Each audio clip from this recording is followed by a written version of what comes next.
I have been fascinated by African pottery for 4 decades.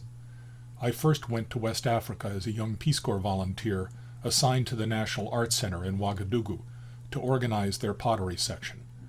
I immediately discovered that the potters in Burkina Faso were already extremely skilled, and so I devoted my effort to learning how they make pottery and inviting them to come to the Arts Center to work and demonstrate their skills for visiting tourists.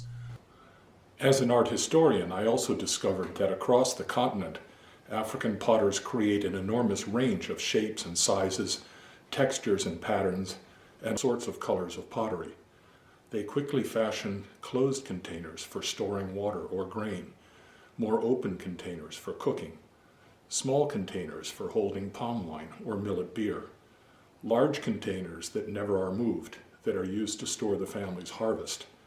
Some of these jars are heavily decorated with modeled shapes and patterns, and then used as shrine pots for religious celebrations. Others become darkened with decades of soot as they sit on the open hearths in women's kitchens. African potters understand as fully as Western potters do the almost magical plastic quality of clay, and that can be prodded, pushed, squeezed, molded, twisted, and pulled into unlimited shapes.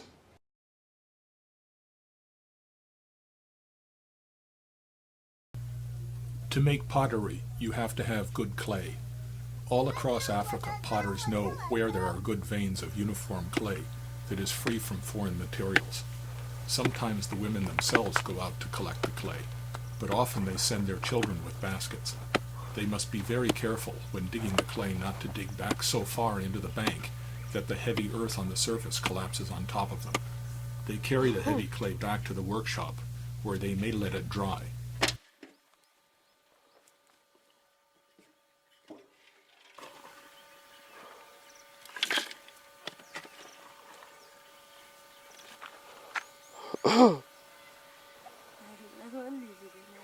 Hey, took it.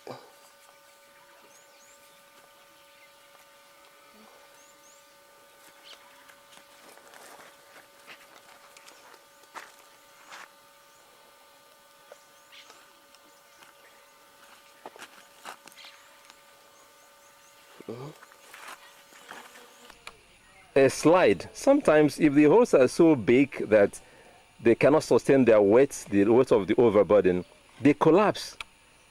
And sometimes the potters put their lives at risk.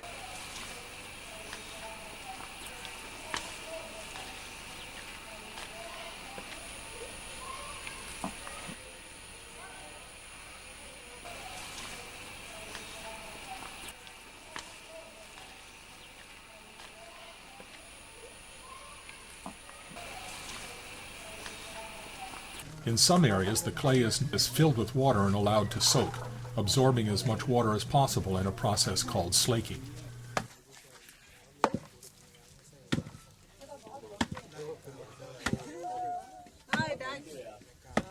They break the clay up into small chunks and place it in a mortar, and then pound it with a pestle to turn it into powder.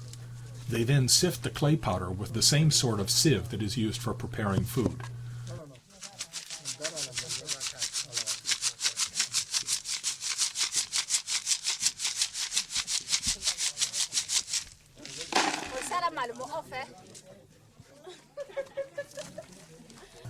In another area of the compound, potters or their children may be smashing up old broken potsherds between 2 stones to produce a grainy material which is called grog. This is clay that has already been fired once, and so when it is fired again it will not shrink. The grog is added to the powdered clay, and both are then kneaded together with water to produce the clay body that can be used for making pottery. Here you see one of the daughters of the family whose job it is to knead the clay by foot. She systematically circles, kneading the clay, and then adds new fresh powder and kneads again.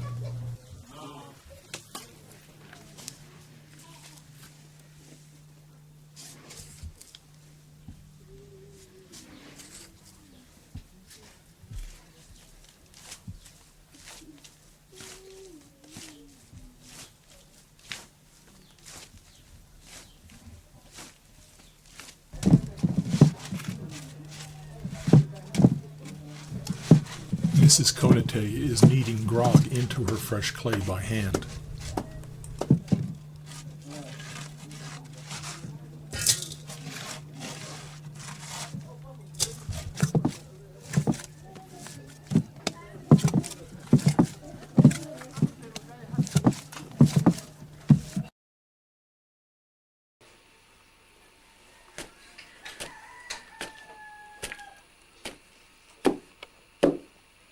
Among the Igbo peoples of southern Nigeria, the clay may be placed in a shallow trough and kneaded into a uniform mass using a pestle.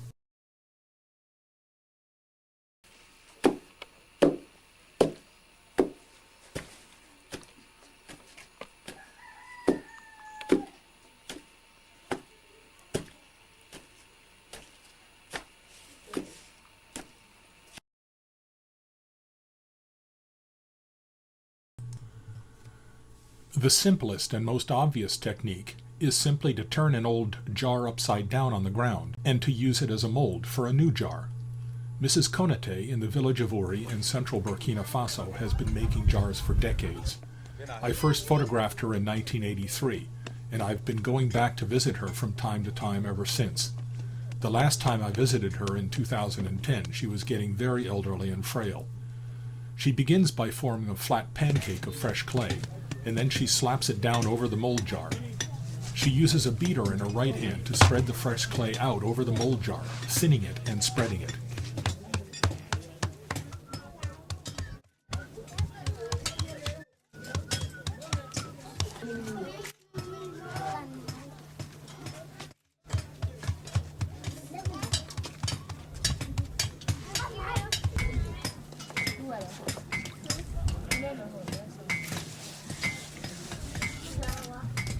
Mrs. Konate is the wife of a blacksmith, and you can hear the blacksmiths at work behind her.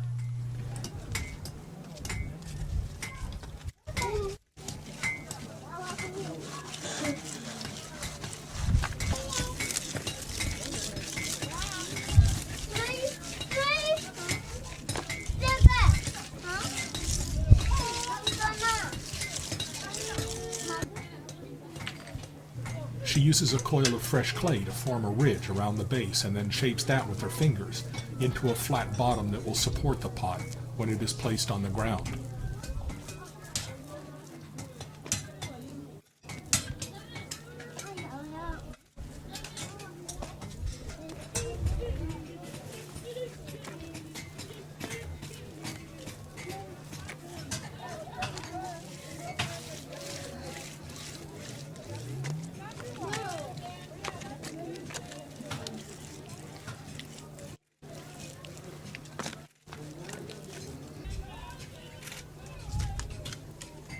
When it is the right thickness and has covered the jar to its widest dimension, she carefully trims the lower edge to make it uniform and sets it aside to dry for a short period.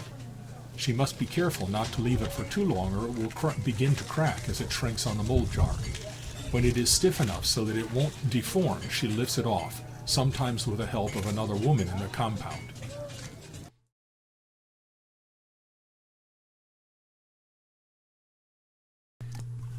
The concave mold technique is the first technique that I discovered when I first went to Africa as a Peace Corps volunteer.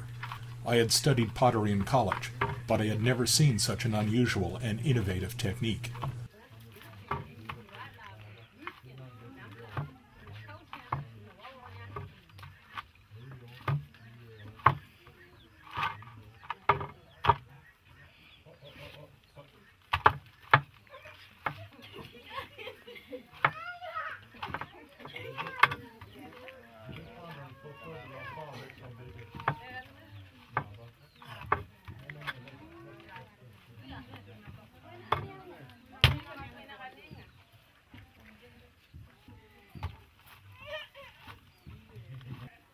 The potter has a shallow depression, or sometimes more than one, in the floor of her workshop, or even in the space she uses as a kitchen, so that she can go from work to cooking after washing her hands.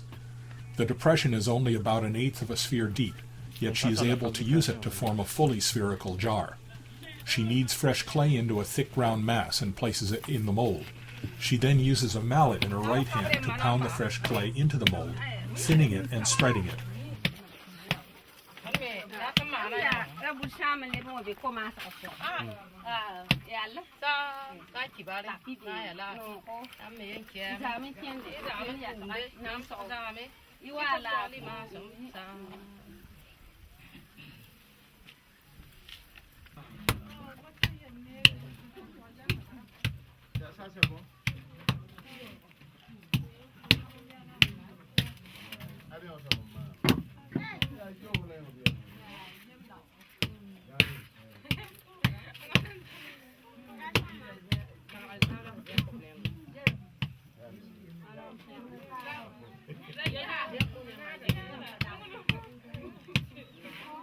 Of course, she quickly fills up the shallow mold, and so she rotates the mass of fresh clay up on edge, exposing part of the shallow mold, and continues to pound. She rotates and pounds, building the spherical jar larger and larger. From time to time, she stops and uses her fingers to consolidate the rough clay around the edge of the opening. Occasionally, when she discovers she has run out of fresh clay, she adds a fresh coil around the rim and continues to pound and rotate. The technique produces a very thin, light, strong spherical jar.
She sets it upright in the mold and uses a coil of fresh clay around the opening to form the rim.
At this point, the jar is almost complete, and she is adding the coils to form the rim.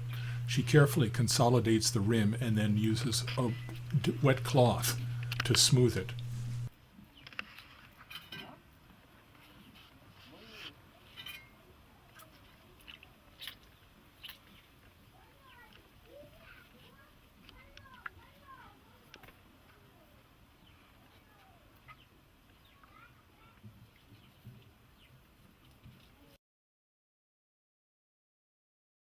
Like all American and European potters, I picked up African jars and tapped them with my fingers to see if they were fired to the right temperature.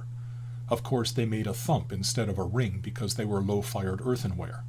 I thought it would be nice to teach them how to fire their pottery to a higher temperature. Then I discovered that they didn't want high-fired pottery because the low-fired earthenware they made could be used for cooking over an open fire, while higher-fired pottery would shatter if exposed to open flame. It soon became apparent to me that the techniques that African potters use represent appropriate technology. That is, Africans had developed techniques to make pottery that suited their needs, but whose manufacture did not consume precious or expensive resources.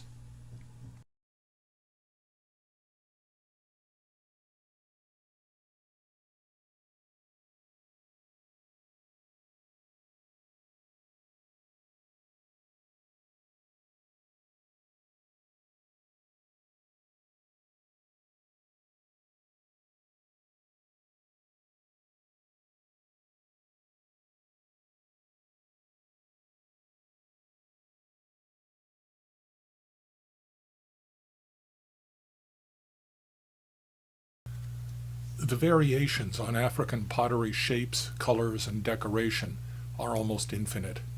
In this example from the Nyakusa people in Tanzania, we see large hemispheres of bright red against a cream-colored slip. The sharp joint around the middle portion of the pot makes it appear as if it had been formed in two separate pieces. This pot from the Zande people in northern Congo certainly looks a little bit phallic, and it has wonderful ridges of plastic modeling. This beautiful jar from the Baule people has a rough texture around the lower portion and bands of lizards and snakes below the rim. The Zulu are famous for their elegant black beer jars, which may have incised or impressed patterns or large braised dots, which the Zulu call amasumpa, or warts. The Tutsi people make very elegant, delicate pots which must be used for holding palm wine. I love the contrast in color between the darker neck and the lighter body of the jar. This jar from the Nyanja people in Malawi is similar to the Tutsi jar, except it has a broader neck on a low round body. The Bamileke people in Cameroon are famous for their large round jars. This beautiful example has two strings of stylized human figures around the shoulder of the jar. The elegant flaring rim has been modeled by hand, not turned on a potter's wheel. The Mambila live along the Benue River in Nigeria and produce large, powerful jars like this one with 3 handles. Large bumps that look like Zulu warts are modeled into a human figure. The upper portion of this nupe jar is decorated with very stylized human figures that have been scraped into the surface with a narrow comb. This nupe jar with one chamber above the other was probably used as a filter. This small jar from Nigeria has been covered with human and animal shapes. It was almost certainly a shrine pot. Lobi women in Burkina Faso make beautiful large round jars which they stack one above the other in their kitchens to hold supplies, food, and even valuables. Here, as in many of the jars, the dark color is the result of reduction firing with extra fuel introduced to turn the red iron oxide to black iron oxide. This broad jar from Malawi is decorated with patterns of parallel incised lines. The surface of this Igbo jar has been roughened by using a roulette that is rolled over the surface in the palm of the potter's hand. This jar has been decorated in the same way, but the potter has brilliantly left a few areas unroughened. A beautiful large Idoma jar from just north of the Benue River. Another from the same people with irregular bands of decoration. I personally much prefer this evidence that the jar was actually made by a human hand rather than being decorated with some sort of a mechanical device, as so often happens in the Western world. You see the same use of irregular patterns on this jar from southern Burkina Faso. An amazing jar from the Mama people, with 3 enormous lobes, I would be fascinated to know what such an object was used for. An Igbo jar with fine lines of raised decoration. This jar from Cameroon has been reinforced with basketry applied over the exterior. Many shrine jars have added figures in relief, but the depth of the relief on this Mambila jar is exceptional. And another from the Mambila in Cameroon with very large warts and the human figure. The Bamana people of Mali are masters at producing large round jars for storage. A jar from Nigeria with what appears to be scarification patterns on the abdomen and either an umbilicus or genitalia. The same patterns are more easily visible on this larger jar. Almost certainly a palm wine jar from southern Nigeria. Many of the people along the Benue River produce ancestor pots to be placed on shrines.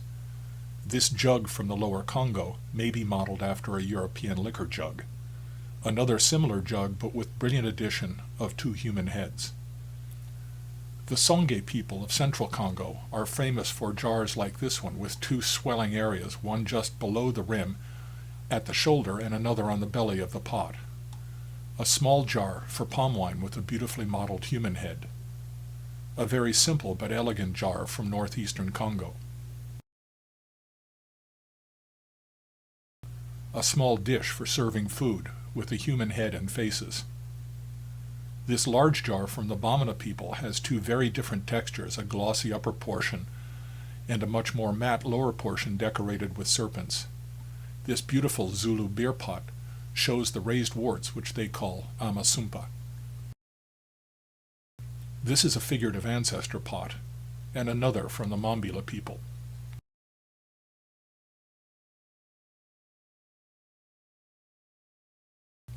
I think this is the first jar from the Makonde people that I've ever seen, and I'm very impressed by the quality of the decoration. East African potters seem to be much more focused on perfect symmetry than potters in West Africa, even without the use of a potter's wheel. Sometimes the black color is caused by years of accumulation of soot, but more often from conscious blackening in a reduction firing. The rough warts on this beer pot must have made it much easier to handle it when it was wet. A nupe container with 2 breasts and an umbilicus. People all along the Niger River in Mali and Niger produce large, very colorful jars. This one has a lovely dark fire cloud caused by reduction during the firing. This Eve shrine pot from Togo is decorated with all sorts of signs and symbols from the coastal religion called Vodou.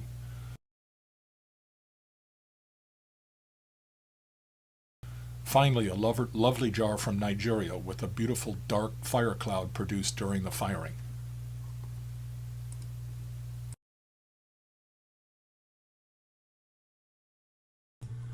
One of the most common and ubiquitous techniques in West Africa is the coiling technique.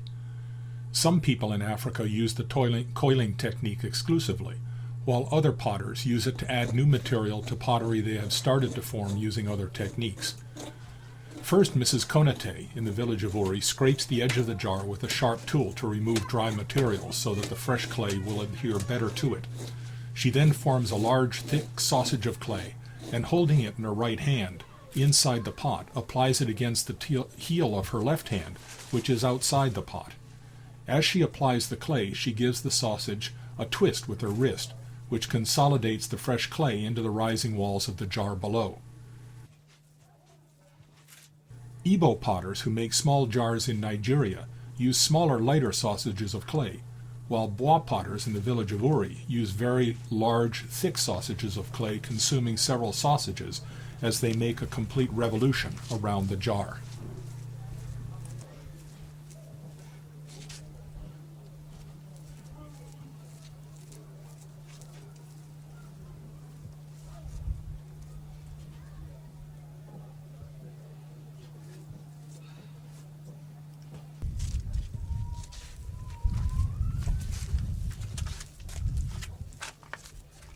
Now she is adding a coil to the exterior, thickening the rim so that she can form it into a large, symmetrical, solid rim.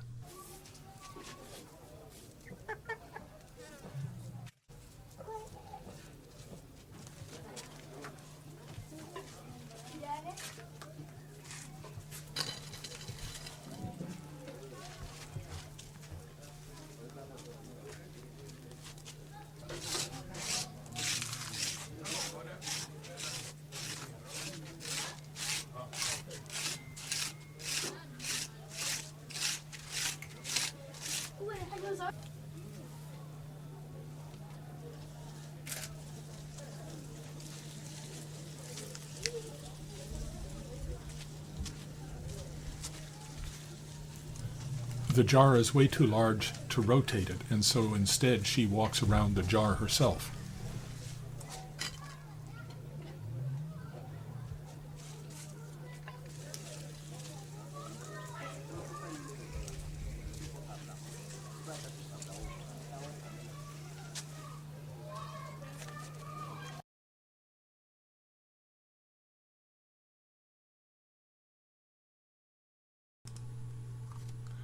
I am sure there are potters in Nigeria who form enormous jars to be used for soaking cassava or brewing some kind of beer. These Igbo potters in southern Nigeria are forming smaller jars using the coiling technique. Because the pots are small, the potters can hold the base in their hand while they use coils to increase the dimensions of the new jar.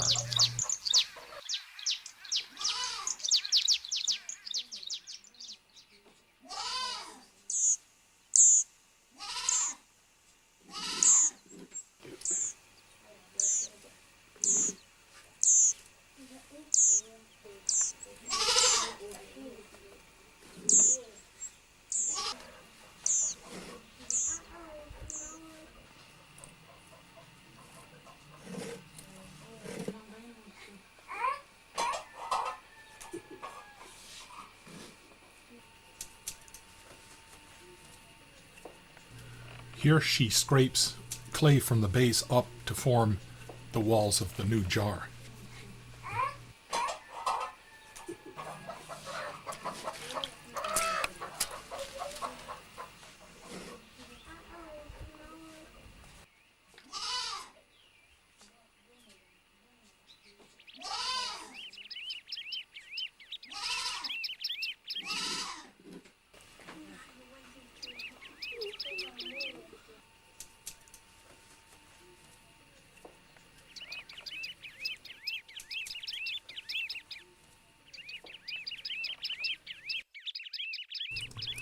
She has thinned the base out, and now she's adding a new coil of fresh clay.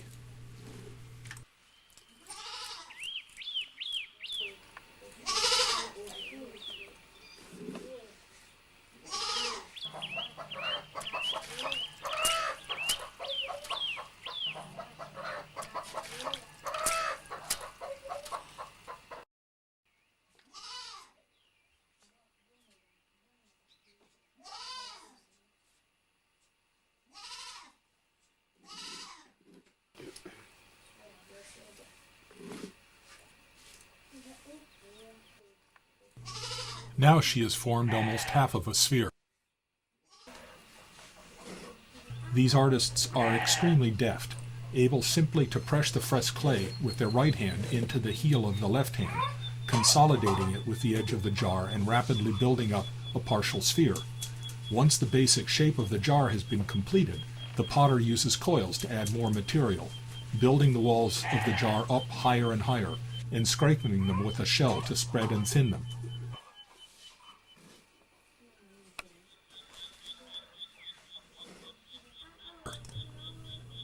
She scrapes the sides of the jar upward with a wooden tool.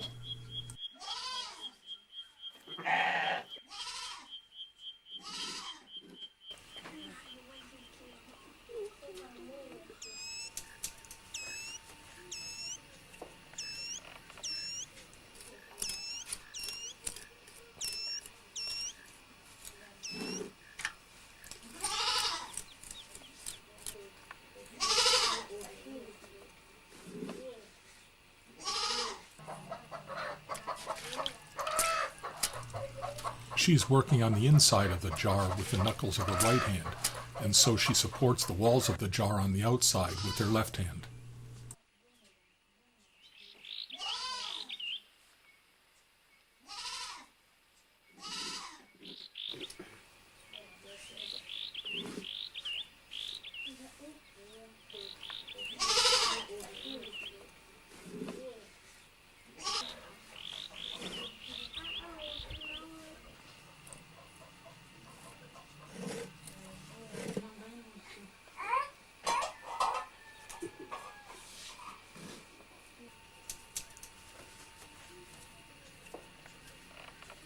Finally, she adds another coil around the edge of the rim, which she can then shape into a flange, and then decorate with impressed patterns.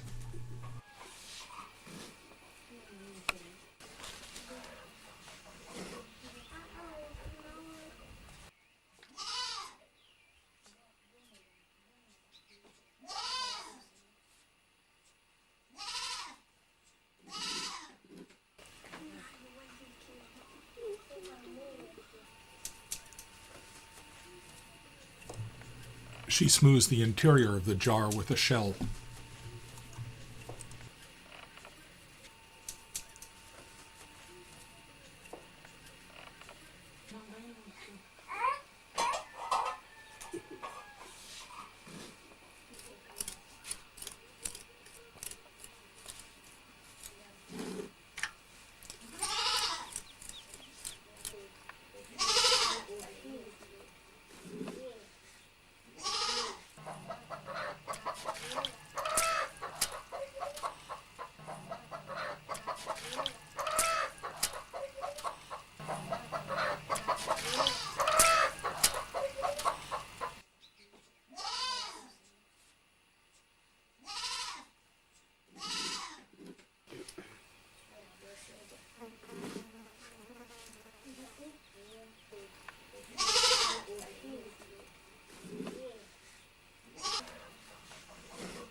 She smooths the rim out with a wet cloth to make it nice and smooth and uniform.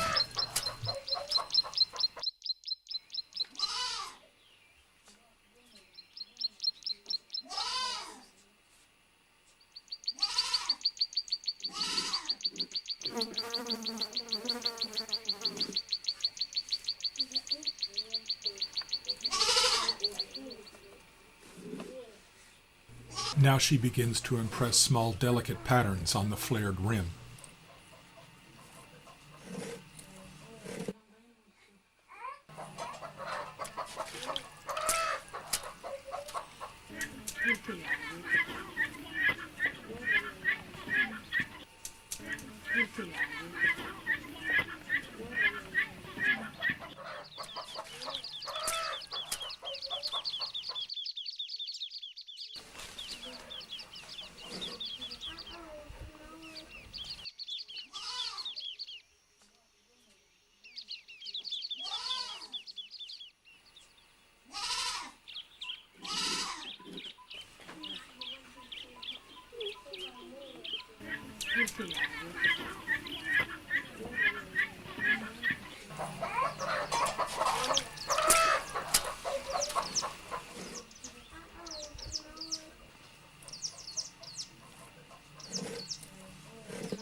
Here she is using a twisted piece of string as a roulette to roll across the surface of the pot to give it a rough texture, which makes it easier to handle.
This is a jar for smoking fish.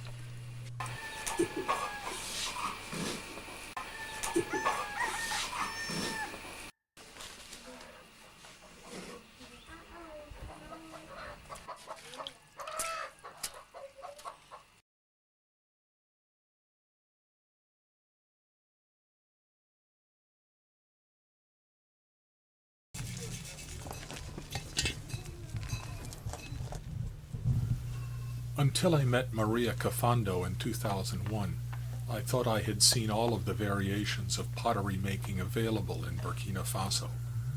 Maria is an elderly lady who lives in a small village about 50 miles south of Ouagadougou. She has been making pottery all of her life and supports her daughters and her grandchildren with the income from her pottery.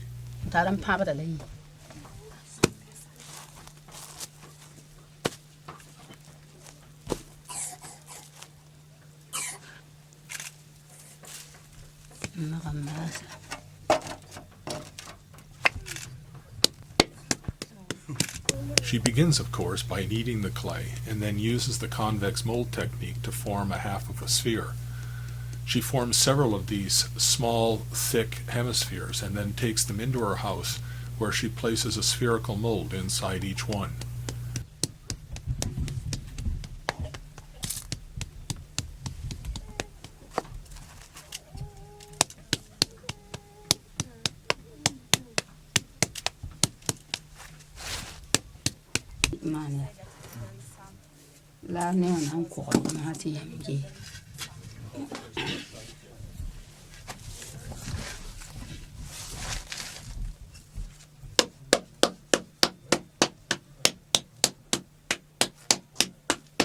She uses a mallet in her right hand to thin the clay out and spread it over the mold, but she does not stop when she reaches the widest part of the mold. Instead, she continues to spread and thin the clay until she has almost completely covered the mold jar.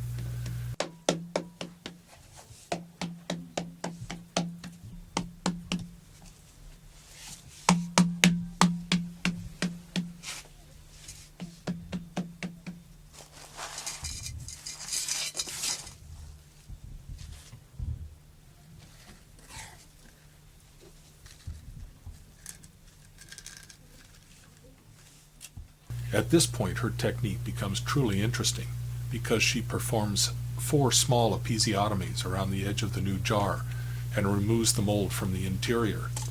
She folds the edges of the incisions on top of each other and then inserts a smaller mold inside the new jar and begins to tap again, repairing the tears.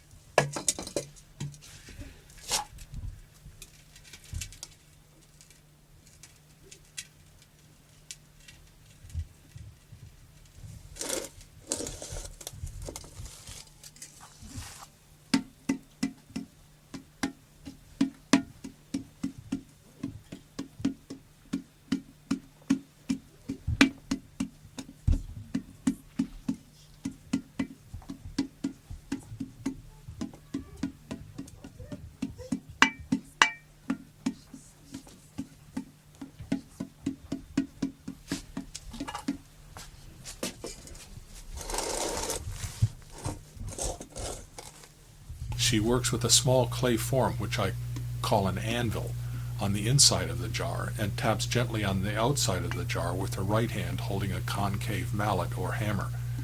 As she does so, the jar becomes thinner and thinner, but retains its very symmetrical spherical shape.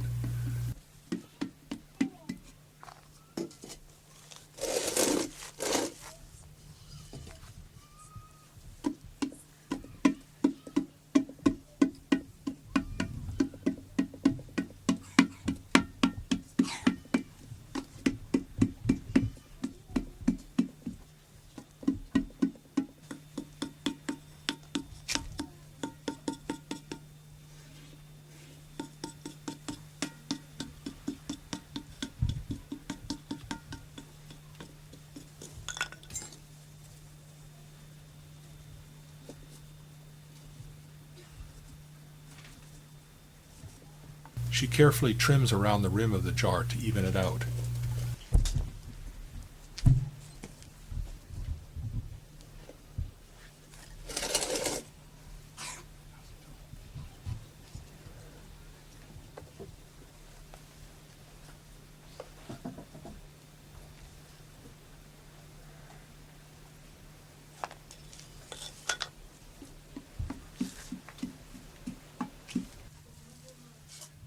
Maria then adds a thick sausage of fresh clay around the rim, working it into the spherical jar with her thumb and forefinger. Finally, she uses a wet piece of cloth to shape the rim, to thin it and flare it while she rotates the new jar in her left hand. She does all of this while holding the jar in her lap and without placing it on the ground or on any kind of support.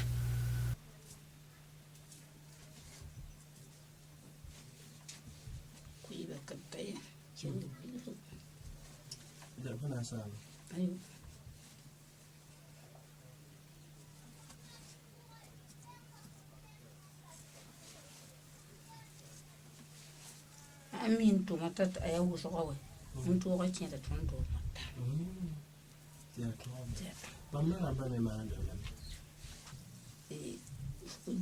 Why you want one channel, but you want to jump.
The next day, when the jar has dried sufficiently, she takes it out into a courtyard and fills in any low spots or blemishes with fresh clay and rubs the entire jar smooth with a necklace of strung baobab seeds.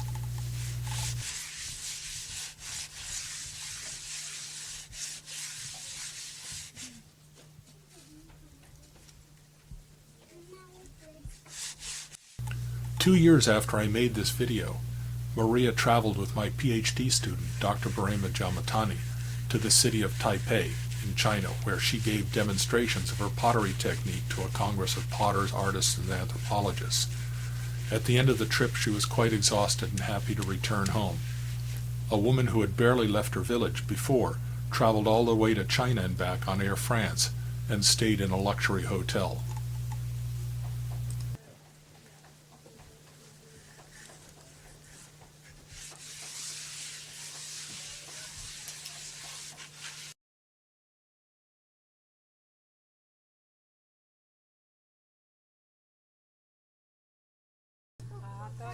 I met the artist Awa Diabate in the village of Pelignan in southwest Burkina Faso in 2001. She is a member of a group of artists called Jelly, whose husbands are leatherworkers. There were several related men in this village, along with a large number of wives, all of whom were skilled potters. Awa begins with a large mass of clay, which she places on a shallow dish between her knees. She forces her fist down into the mass of clay, forming a cavity, and then using the fingers of her right hand inside the jar and her left hand outside the jar, begins to pull the soft wet clay upward, thinning it and increasing the height of the jar. She rotates the jar on a shallow dish while she remains seated.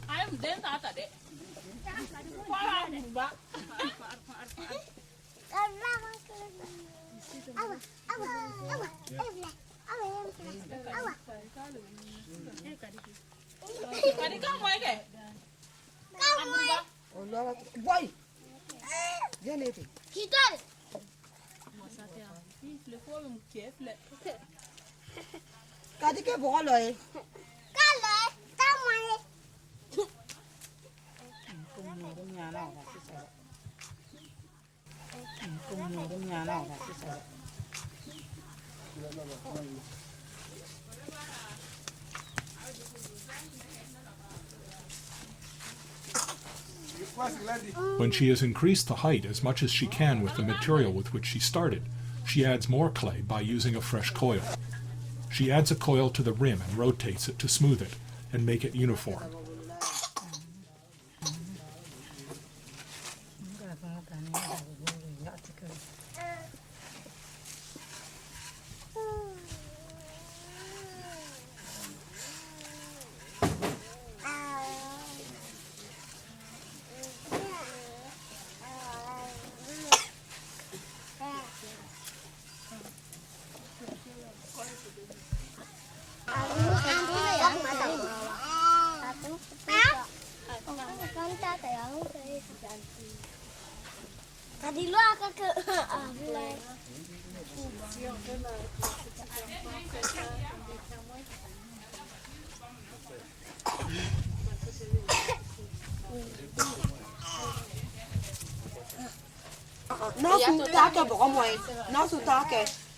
As she forms the rim, she rotates the pot as if it were on a potter's wheel.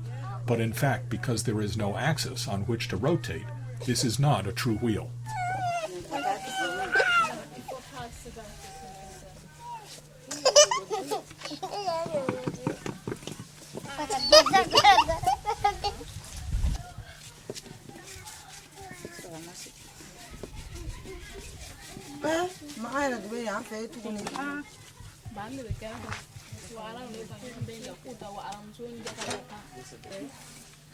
She turns the jar upside down, and using a sharp ring of raffia midrib, she scrapes away excess clay, thinning the clay body.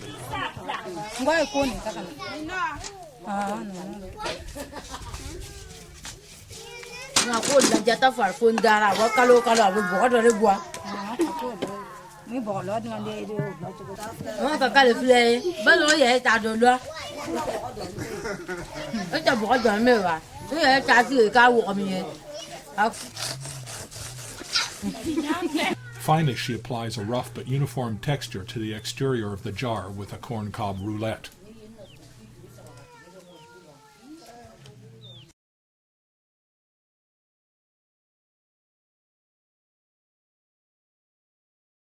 Ashanti potters use the very same technique as the potters in western Burkina Faso, with the major exception that they form the top half of the pot completely before they turn it upside down and finish the pot from the bottom upwards. On this rainy day in Kumasi, I only had time to video the first half of pottery production, which was the forming of the upper half of the jar. Had I been able to stay, and had it not been raining, I would have filmed her completing the pot upside down.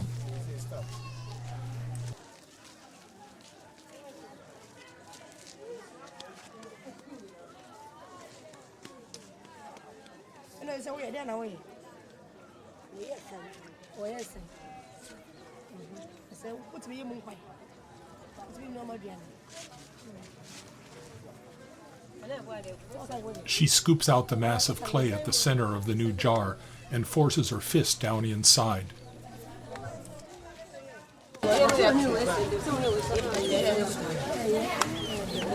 Now she pulls the clay from the inside of the jar with her right hand, upward to form the upper walls of the jar.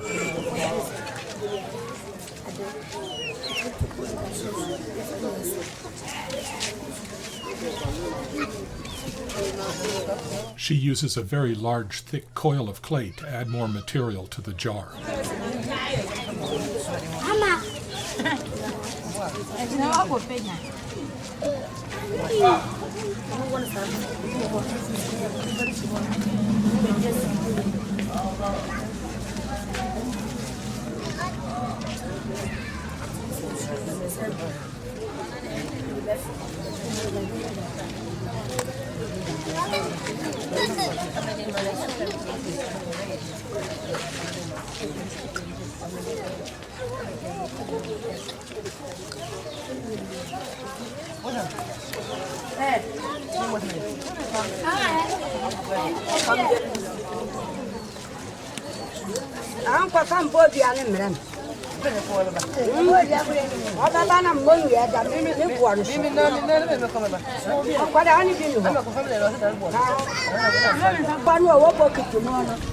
Are you coming? You can hear the rain on the plastic that covers my camera.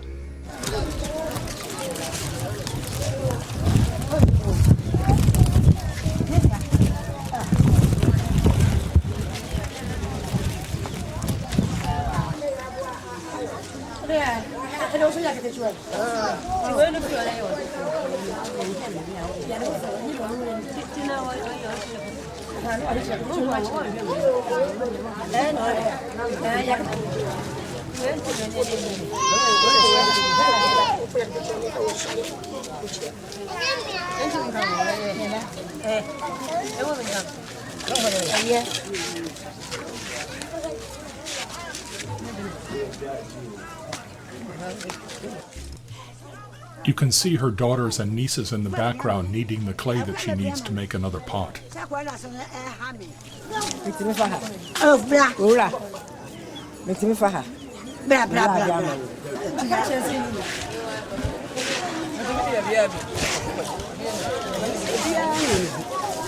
She uses a dried corn cob to smooth the exterior of the jar into a uniform surface.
Ayikho intuthu lacishiwe. Ubani ulihle lo mntwana akasazi ke manje nalezi zinto engiyifunayo. Senze ngoba ukhambo lami. Oh, sinika singagcoba ke phela mina ngithi ngiyaku. It's black inside the pot. No, that's good. This is incomplete oxidation. You do that without the little part. Right. Okay. That's it. We want to use the flashlight. Sipheke kahle. Yeah. Usizwa sinjani wena? Musi. Where is he in the lento? Yep. Those balls. They almost look like shells or something. I'll ask you. Usually, shell eggs, yeah. Really? Oh. Yeah. That was incredible.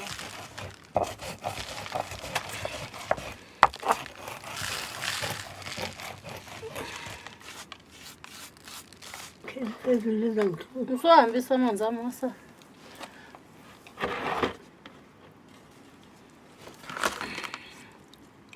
Afake kwelinye ibhakede lamanzi emsovaka. Pull the camera back a little bit and use telephoto more so I can get a photo.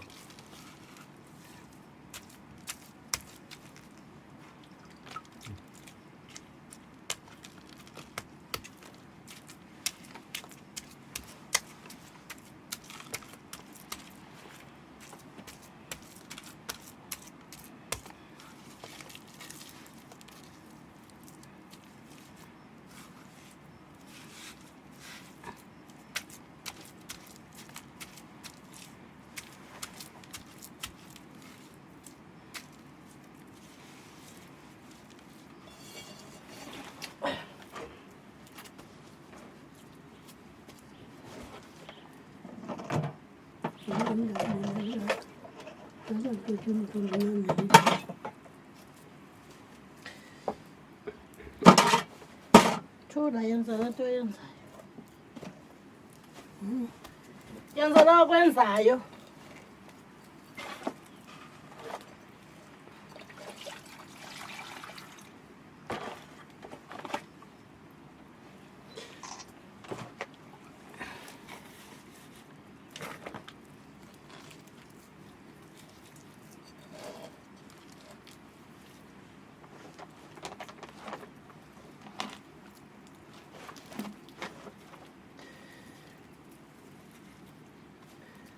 Ke lawa ke kusho ukuthi kobele ngihlulile.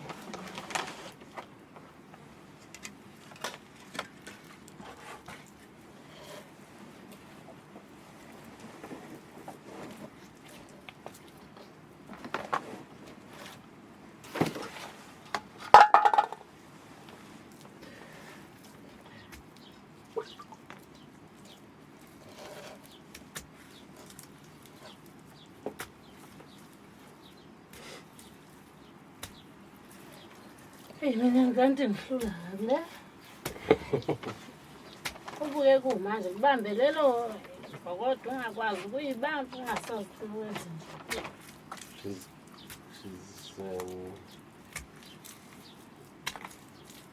want to use the right kid. I use so that you cannot hear what I'm saying because you take it. I'm saying something. She's not happy about what she's doing. Yeah, polite word. She's not happy about what she's doing. No, not really. I will tell you when I do it. You probably noticed. Yeah. I'm saying. I'm they trying to probably be noticed. politically correct and being polite too. Oh, she's adding coils. Yeah.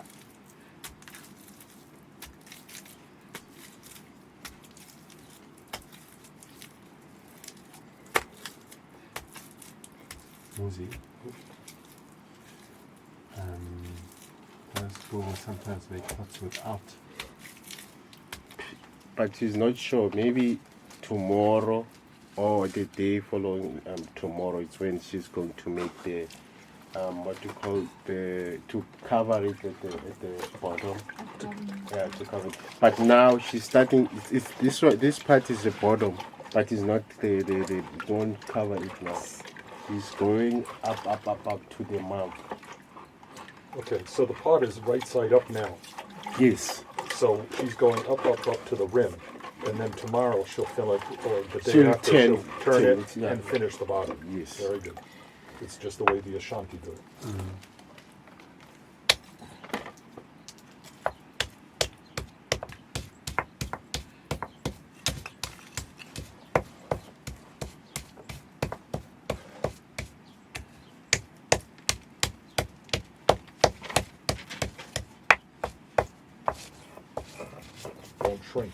firing. So if she adds 50% grog to the wet clay, it reduces shrinkage by 50%. But that's insane, but I'm thinking also about the manufacture here. Well, it does make it a little stiffer. Yeah. But then there's also add a little bit of grass as Grass, well. okay, Yeah, that's when they interesting. mix the thing. They Yena bhizinisi engikhule imisebenzi yawadayisela umoya wadayisa. Who's that?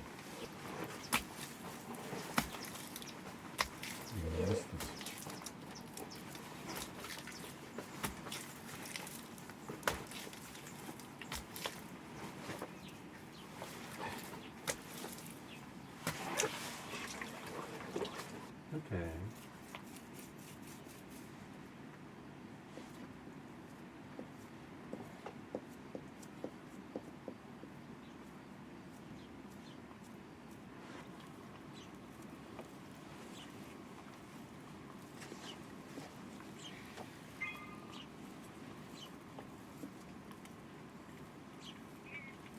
Konje ugogo wazalwa ngamuphi unyaka? Ugogo.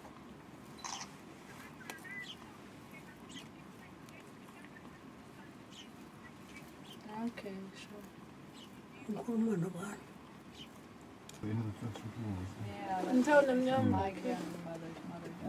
But if she was like according to her ID book was born in 1928, how old she is?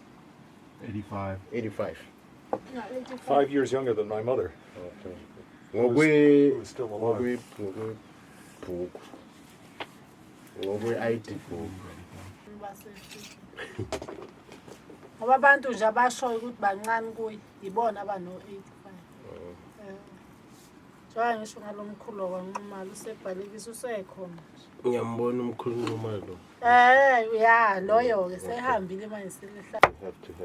To have those powder coming from the ground and all this thing. To be according to her, so it's going to be strong. If you do not put the powder that from the old clay pot, the pot won't be strong, won't be like anything. When the final product won't be good. I'm just asking, I'm not expecting you to answer, but just, the pot itself comes from the same source. African potters fire in the open.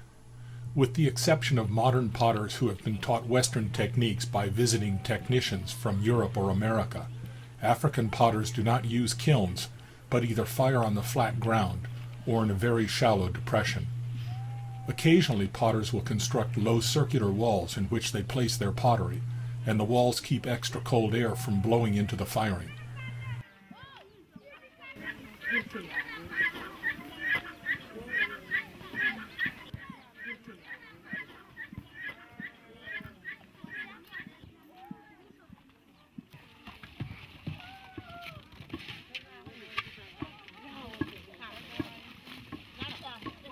Potters use whatever fuel is available. They may use dry donkey manure, dry grass from the fields beyond their homes, dry bark that they collected while they were cutting firewood, or especially in the forest areas to the south, the dried midribs of raffia palms. They never use expensive fuels such as gas or electricity. All of the women in the community work together to pile up the new pottery in the kiln for a firing. If several women work together, each may identify her own pottery by some pattern impressed in the clay or painted with slip on the exterior. In some cases, they all work together to fire the pottery of just one of the women. In this case, they are all working to fire the pots created by Awa Tiabete.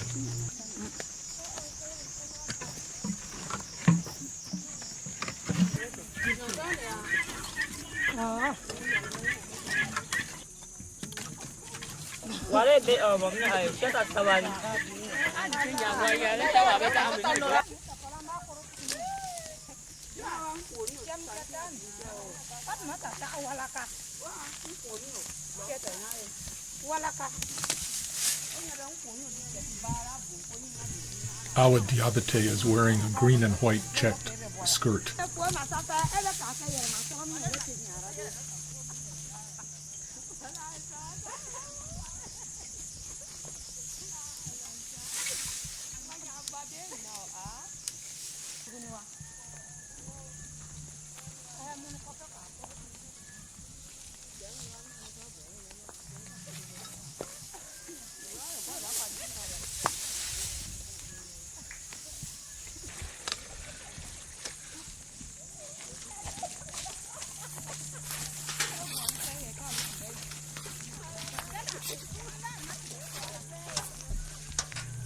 The fuel is lighted and allowed to burn freely.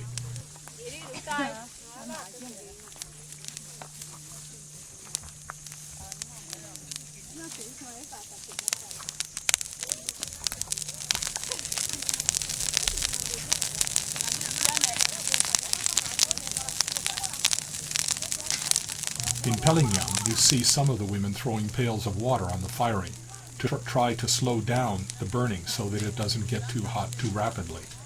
They also take care not to let the fire spread to the neighboring brush. In a short time, the fuel has been reduced to a very thick blanket of red-hot ash. The pottery bakes underneath this for some time until it is a bright glowing red.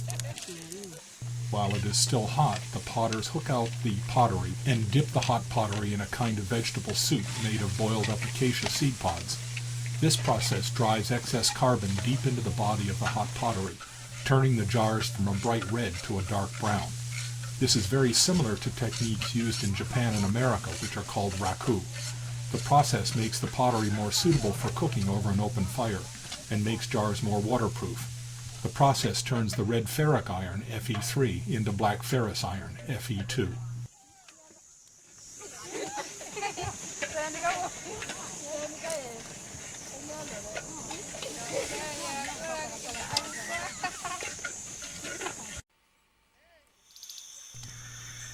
This is the firing of Igbo pottery in Ishiagi village, Ebonyi State, south of Enugu in Nigeria.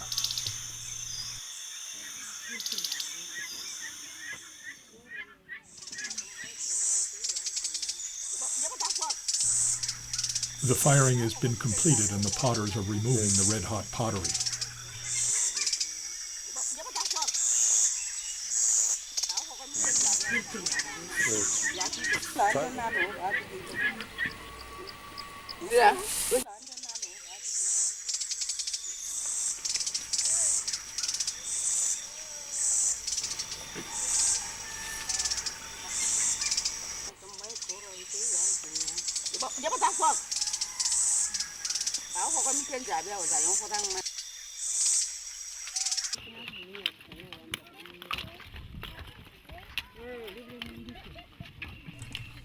Here the women of the Bamago family in Dablo are firing all of their pottery together.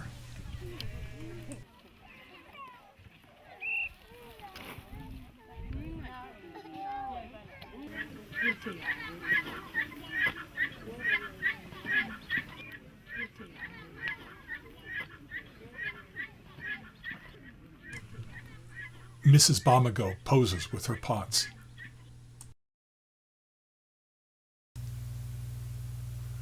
All African artists are extraordinarily creative.